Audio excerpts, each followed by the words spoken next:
What the fuck is up, YouTube? Welcome to Clown Questions, the show where there are no dumb questions. I'm your host, Matt Clown Emoji. Yes, that is my legal government name. And the question I'm asking today is, why was Anthony Edwards late for work? I attempt to answer that question and some more on this episode of Clown Questions. Who's down to clown?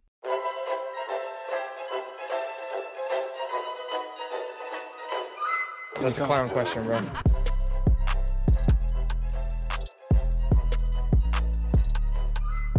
So why was Ant Edwards late for work? According to Anthony Edwards himself, he, quote, lost track of time. Now, he just had a newborn baby, so, maybe it had something to do with that. He's changing diapers. He's feeding them via airplane spoon. But I don't buy that because it's not like he just got born, so that wasn't the reason. But in order to figure out the answer to this question, I decided to go to a very reliable source for information, Twitter, which is now known as X. Fuck you, Elon, for changing that. But here are some theories that I found in the quote tweets of the Bleacher Report tweet explaining that he was late for the game. This one comes from A Rush 3 at Andrew Rushing 12. This my dude, but can we be serious, bruh? Doing left-handed shot in the All-Star, this stuff as well. Cut it out. Let's go to work. So maybe Ant's just not locked in. Could that be the reason why he was late?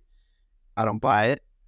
Here's one from one of one at Solo Young Buck. His humiliation ritual rules are embarrassing. They want to do whatever they can to assassinate the main character. So, humiliation ritual. Is Anthony Edwards in the Illuminati? Is that why he's late for work? The Illuminati wanted to humiliate him by making him come off the bench for the first time in his rookie season. That doesn't seem likely. Let's go to Poppy at 7 Unky. This is that Gen Z bullshit. What a take. Ant's late for the game because he's an entitled member of Generation Z. Awesome take from Poppy there. And the leading theory that I found the most amount of quote tweets in agreement, I first saw a parody account at He Got Gam 5 post this theory. For show, an unscheduled number 2 caused this. That's the most likely theory, and that's probably the answer. Ant had to take a shit before the game, and you can't blame him for doing that, because what are you gonna do? Leave during the first quarter to take a shit? No, you gotta take care of your business before the game gets going, obviously. But yeah, that's the. I don't answer many questions on the show, despite the name of the show being Clown Questions. But I think I have an answer this time, and it's Anthony Edwards had to take a shit. But speaking of people that don't take shits, what a segue there. Is Caitlin Clark, because girls don't poop, is Caitlin Clark the greatest college basketball player ever? Some are calling her Ponytail Pete after she surpassed Pistol Pete Maravich's all-time scoring record in college. So is she the greatest college player of all time, men's or women's? I don't want to answer this question. So what I'm going to do is I'm going to read a text from my dad who had this take, and I'm reading my dad's text because I'm not going to be the one to say this take.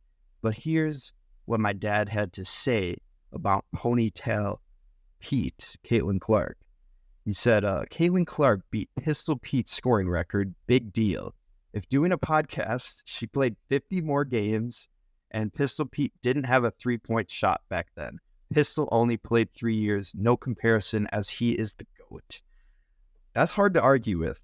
No 3-point line, and you only played 3 seasons, and you still have the record by a wide margin. Caitlin surpassed it, so kudos to her.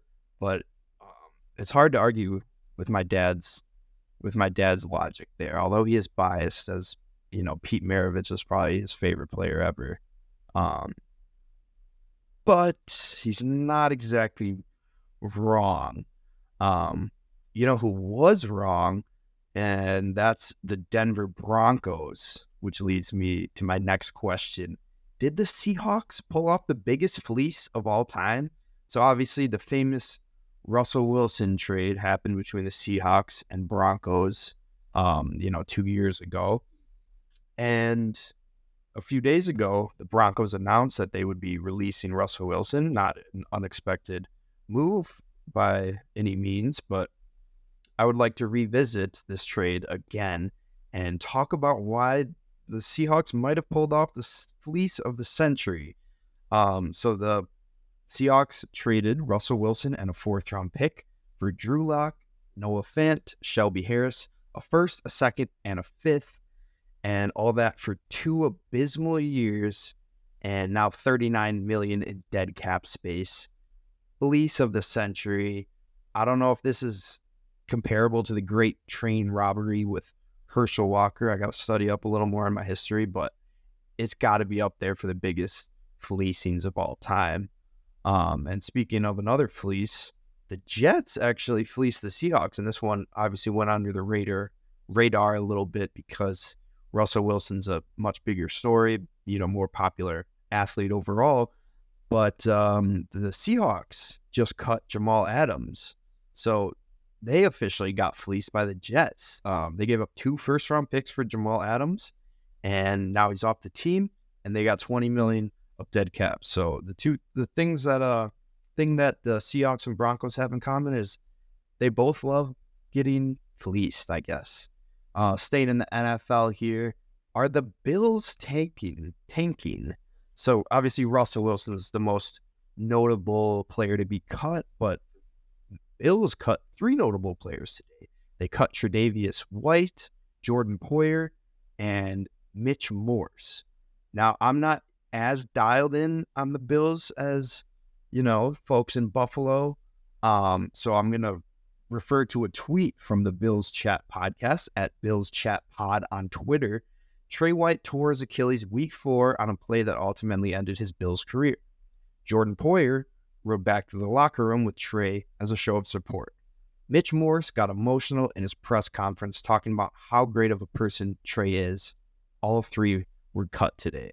So coming from a Bills fan, it seems like that fan base is not happy about the moves. They lost 2 cornerstone pieces to their defense and offensive lineman Mitch Morse. And while they were doing that, they also restructured Von Miller's contract. So sort of puzzling moves from the Bills. I guess all these moves are in the name of money, cap space, even though as my, as my favorites, pardon my take, told me, the cap isn't even real. It's, it's a made up thing. But yeah, just based on that one tweet, which is, great evidence, I'd be pissed if I were a Bills fan because everyone's heard of Trey White, Jordan Poyer, they're all pros. I didn't know Mitch Morse, I don't know that many offensive linemen, but it seems like they're going backwards. But, who knows? Maybe they'll spend that money on Saquon. I don't know. Whoever the big free agents for them are, but they're going to need to rebuild that secondary, get another O-lineman, and who knows? We'll have to see what they decide to do with that extra money. Speaking of money, is LeBron the greatest scorer ever? He was money on his shot last week to hit 40,000 points. But is he the greatest scorer ever? Personally, I don't think so. I'm a LeBron fan, LeBron bandwagon, whatever you want to call me. I've, rooted for him since his days in Miami. But no, I don't think he's the greatest scorer of all time. I think that probably got to go to Michael Jordan or Kevin Durant. Just because he has the most sheer points doesn't mean, he's the greatest scorer. He only won the scoring title once. Jordan won it probably 10 times. KD, I'm sure, a handful. So, he's obviously still in the conversation for greatest player ever, but it's just funny that I don't think he's the greatest scorer ever, despite the fact that he has the most points ever. Staying on LeBron, I'll go to LeBron James Jr. Apparently, he's going to quote, gauge interest of teams rather than his draft stock to determine whether he wants to enter the NFL draft. So essentially, he's about to get a free ride on an NBA team if he so decides. Once LeBron's a free agent, if you're the Orlando Magic, Detroit, well, not the Detroit Pistons, because you're not going to pick Bronny 1 or 2 overall, but if you're a middling team, why the hell not take LeBron James Jr.? Because then you get LeBron James Sr. So crazy.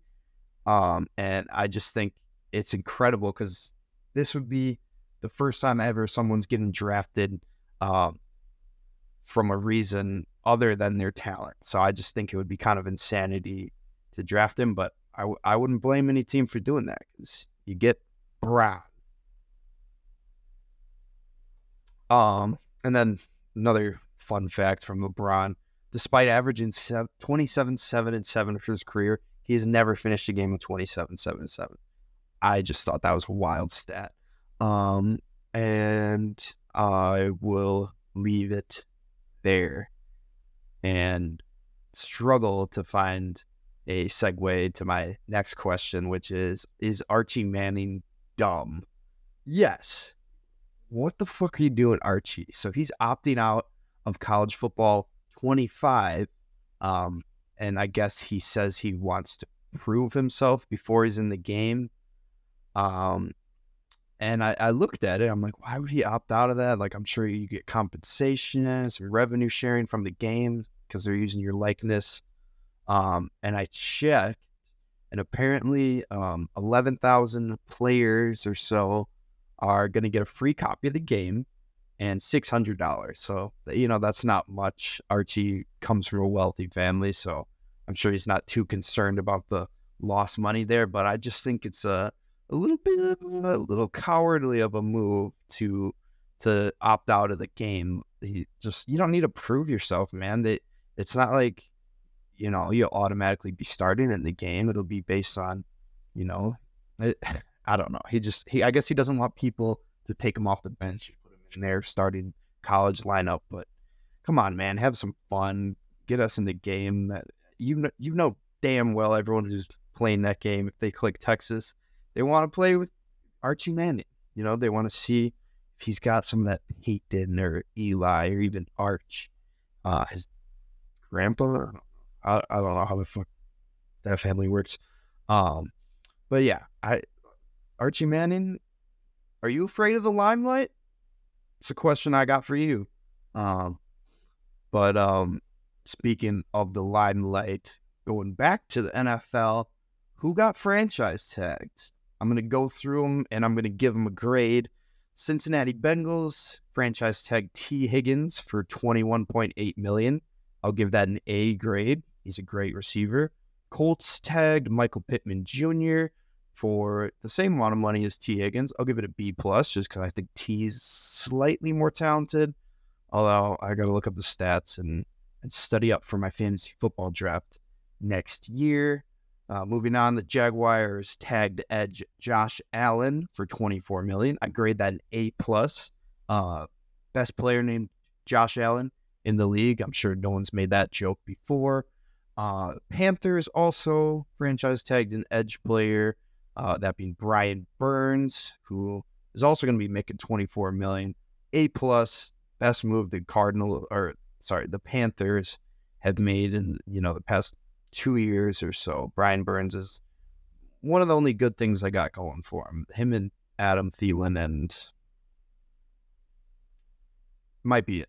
But moving on. Baltimore Ravens tagged Justin Matabuke. I'll give it a B- because I've heard the name, but couldn't pick him out in a crowd. So B- because I heard he's good, but I don't know shit about him. Chicago Bears, they tagged Jalen Johnson for $19.8 million. I'm going to give that an F+ because he's a good player, but he's a Chicago Bear. Kansas City Chiefs, they tagged L'Jarius Sneed for $19.8 million, but despite that, they have gone on record publicly saying that they are open to a trade for L'Jarius Sneed. I'll give that a C+. It just seems weird to franchise tag a guy just to put him out as trade bait. I don't know if quarterbacks typically make $19 million a year, although it's only for 1 year. So maybe someone trades for him and get that 1 year rental because it's like you got paid $20 million a year for 6 years. But yeah, I'm gonna grade that a C plus. It's kind of weird to franchise tag him and then turn around and say you're gonna trade him. As for the Tampa Bay Buccaneers, they franchise tagged Antonio Winfield Jr. I'll give it a B plus. He's a Super Bowl champ. And speaking of Super Bowl champs, man, I am on fire with the fucking segues today. First, your interruption.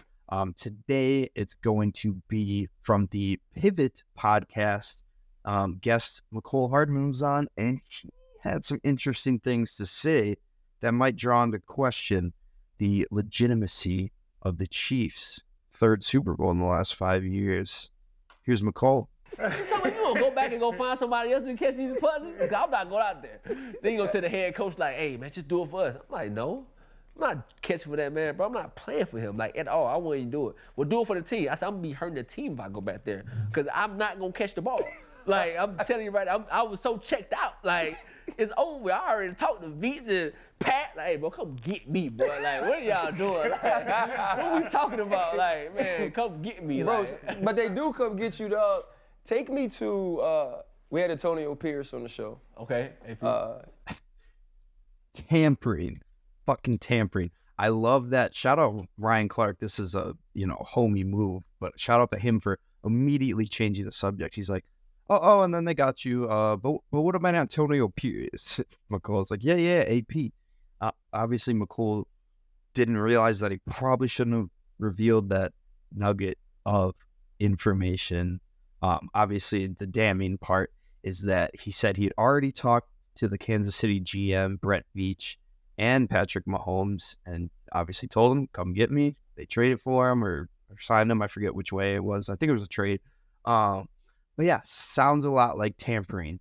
Per the NFL's policy, the term tampering, as used within the National Football League, refers to any interference by a member club with the employer-employee relationship of another club, or any attempt by a club to impermissibly induce a person to seek employment with that club or the NFL. To paraphrase in a way that was copied and pasted from this article, in other words, so long as Hardman was a Jet, he wasn't allowed to speak with Veach or Mahomes about playing the Chiefs. There you have it. The Chiefs tampered. And as far as I'm concerned, their Super Bowl win this year is null and void, because Mecole Hardman, not only did he help get him there, he had the game-winning fucking touchdown. So I say it's null and void. Strip him of the trophy. Do what they did to Louisville, what they did to Reggie Bush. Take that Super Bowl trophy. Get it the fuck out of KC. But I don't want to give it to San Fran either. Yeah, I don't know. I don't know what to do. But to me, that Super Bowl doesn't fucking count because they cheated, they tampered. Mecole got them there, and he didn't get them there, but Mecole got there, and he got the game winner. So I propose either strip him of the trophy or replay the game starting from 3 seconds left in overtime and give the 49ers a chance to win, even though they probably still lose. Anywho, I have another segment for y'all, and that segment's called Pass or Play. Pass or Play, Xavier Worthy, record 4.21 40 time. That plays. I'm a Packers fan, as you can see from this quilt or whatever the hell it is. So personally, as a Packers fan, I would pass on him, even though I just said he plays football. But I'm only passing on because I think Green Bay's got a stacked wide receiving group. But at the same time, I wouldn't be mad if we picked Xavier Worthy. I mean, fastest guy ever. How could that end up? How could that turn out poorly? As John Ross curses me out from his Arena Football League locker room. Shots fired. Let's just go to the next one. Pass or play, Jason Kelce, first ballot Hall of Fame. that obviously plays. He's a Super Bowl champion, how many time Pro Bowler, All Pro, and he's literally spearheaded the most unstoppable play in maybe football history with the tush push, which is, also the play that probably is the reason why he retired. But moving on, passer play BoJack Horseman. I don't know why I put this on. Sometimes I throw random shit at the wall because I'm trying to make content. But BoJack Horseman, I'm gonna pass on it, despite the fact that I've been binge watching it for the past week. I'm only watching it because I heard The View from Halfway Down is a masterpiece of an episode, and I want all the lead up, the emotion. My friend Taylor told me she just said don't watch it. So I heard. I guess it's somewhat depressing show, but sorry Tay, I'm gonna end up finishing it. I think I'll probably finish watching it after this pod ski. But yeah, pass on BoJack. I'm not a fan of the show. It's sad, but I want to see the deepness of the famous episode. All right, pass or play. Alperen Şengün. Play. This man has been balling for the Houston Rockets. Heard the name, didn't know who he was, but he's starting to put the league on notice. And yeah, Alperen, I apologize. I was not familiar with your game, but clearly you got a dog in you, or not a dog. You got that dog in you. I don't know how that. I don't know. That phrase weirds me out sometimes. But final pass or play, Champions League. I'm gonna pass. Sorry, I didn't mean to do the middle finger. But yeah, I apologize, Poker Perry. I said I was gonna get into it, and I'm really just passing on it now out of spite because I tried to put an incredible Champions League goal, 94th minute game-winning goal. I tried to put that in the Goosebump Moments of the Week, and UEFA blocked my entire YouTube video. I had to go back, re-edit it, redact that highlight. So yeah, fuck UEFA, fuck the Champions League, but I will, ironically, I'm going to be tuning in. That was a load of bullshit I just said, but I'm just salty that they wouldn't let me put it in the Goosebump Moments of the Week, which is our next and final segment that we're getting to. Let's start it off with me getting my headphones on so I can really get in the spirit of the commentary. So starting it off with number 10, we got the Doggy Go to Georgia Tech. I hope I pronounced that right. Georgia Dongo, game winner, 0.4 left. Georgia Tech goes on to win. Pretty noise. Yes, sir. Number 9, clock waning down on College game day. Avion Cooley got one shot to win it. Bang, bang, Niner, gang, gang. The Bill Pack. But yeah, what a moment for this man. 19 grand and jump in the fucking stands like your D-Wade. Let's go to number 8. Rasmus Dahlin for the Lightning. Or, excuse me, for the Sabres against the Lightning. Not a puck boy. Here we go, Houston. Jamal Shed misses. Gets the rebound. Hits it. I'm pissed because I was this close away from getting the Oklahoma upset pick over Houston correctly. Let's go to number 6. We got Austin Matthews. You already know what's going to happen here. He's going to score his 54th goal of the season. Best player in the league? Question mark? I don't know. Not an NHL guy.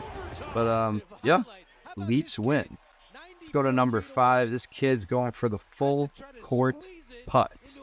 94 feet. Electric. Hits it through the tiny hole. That's... He only won $5,000. Not as much as you went on College game day, but that's, that's more difficult than a half-court shot, I would argue. But yeah, let's go to number 4. Lipscomb versus North Alabama. Lipscomb ties it up late, 4 seconds. North Alabama's got 3 seconds, and they got a score. And KJ Johnson does just that. Hitting a runner. Not quite a circus shot, but just an insane game winner for them. A son. All right, number 3, Javon Hanna is going to throw the ball in, and he's going to throw it full court to Anthony Crump at the buzzer. Western Michigan gets the win over Ball State. Are you serious?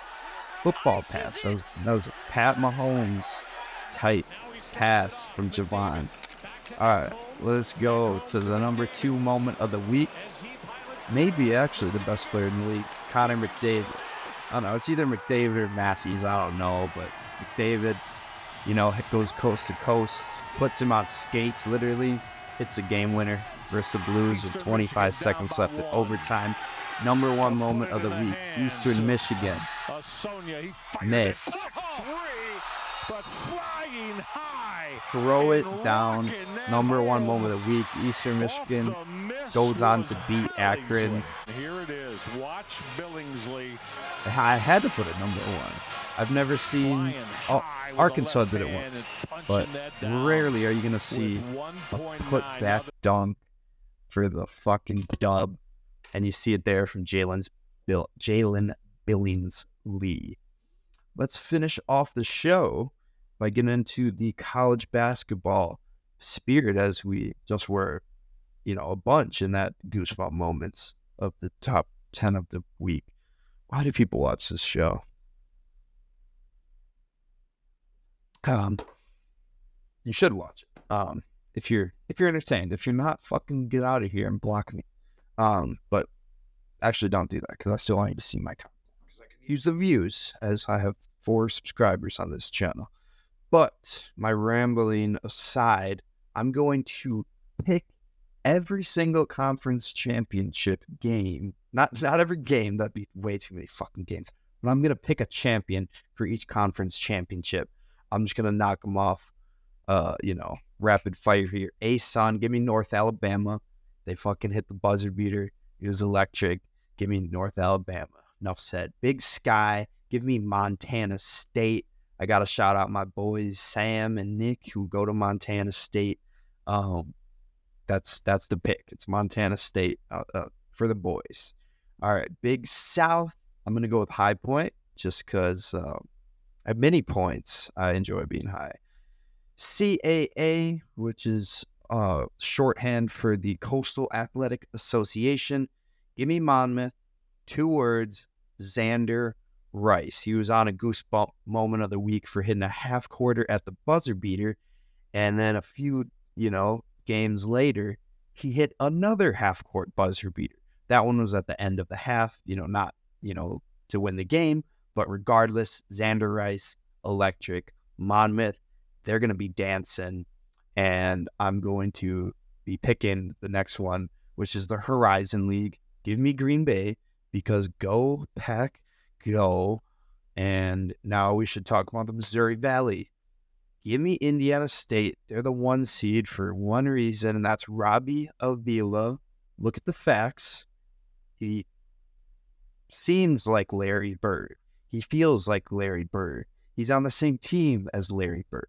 I don't see Indiana State losing in that tourney, and I'm praying and hoping that Wisconsin doesn't have to face Indiana State in the first round of the tournament or ever, because they would probably dust our ass.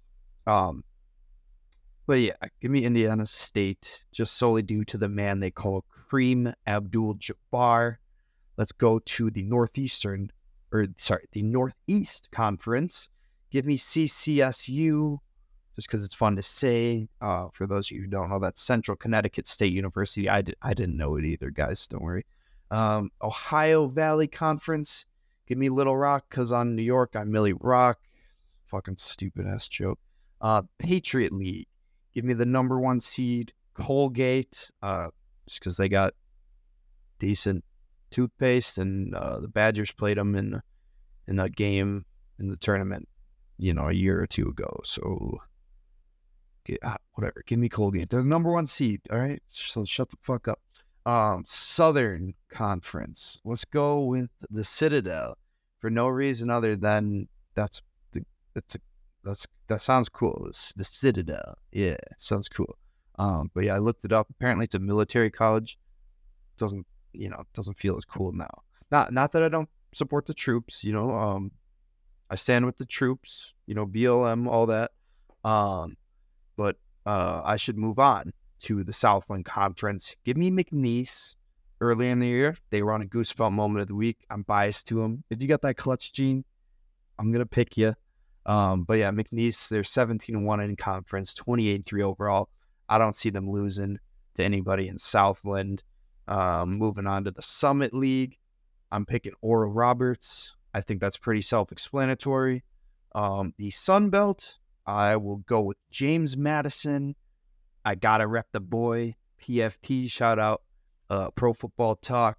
And final conference, that these are all conferences, tournaments that will be completed by the next episode, and then for that episode I'll do the rest of the tournaments. We got 2 weeks or so of these, but yeah, last one that will conclude before the next episode is the West Coast Conference. Give me Gonzaga. Why am I picking Gonzaga? Because they're a household name, and I think they beat St. Mary's this year, and them and St. Mary's are the only good teams in the conference. So yeah. Anyways, you may think that none of those picks had any legitimate reasoning behind them, but I once heard of a girl that won her March Madness pool by picking the games based on team colors. So you can go ahead and check your KenPom, check your analytics, listen to Joe Lenardi for all I care. But I'm going to keep predicting from the heart, no matter what my brain tells me. You zig, I zag. Stupid.